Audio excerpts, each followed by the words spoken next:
Comincio la preparazione lessando 600 g di patate per circa 35-40 minuti. Una volta cotte ma non sfatte, rimuovo dal fuoco e lascio intiepidire. Schiaccio con lo schiacciapatate e raccolgo la polpa in una terrina bella capiente. Unisco 30 g di formaggio grattugiato, insaporisco con una presa di sale e pepe quanto basta. Aggiungo 70 g di scamorza tagliata a tocchetti, mescolo bene.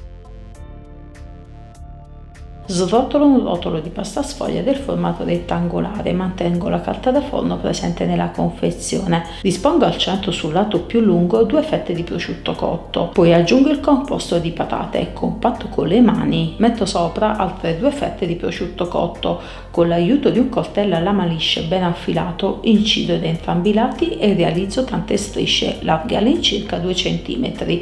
Chiudo il ripieno alternando le strisce di pasta sfoglia.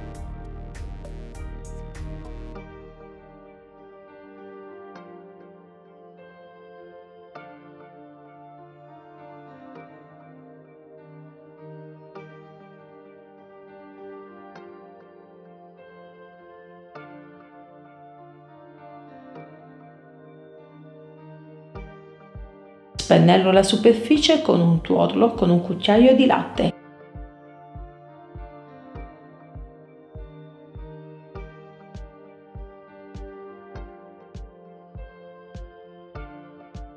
Cospargo di semi di papavero.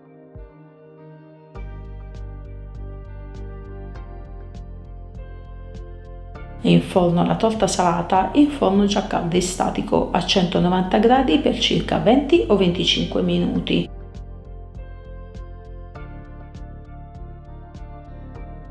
Una volta cotto il rustico filante di patate, prosciutto e formaggio, lascio intiepidire. Miei carissimi amici, se amate i rustici, questo non potete perdervelo. Un ripieno super goloso e filante, ottimo per una cena facilissima e veloce.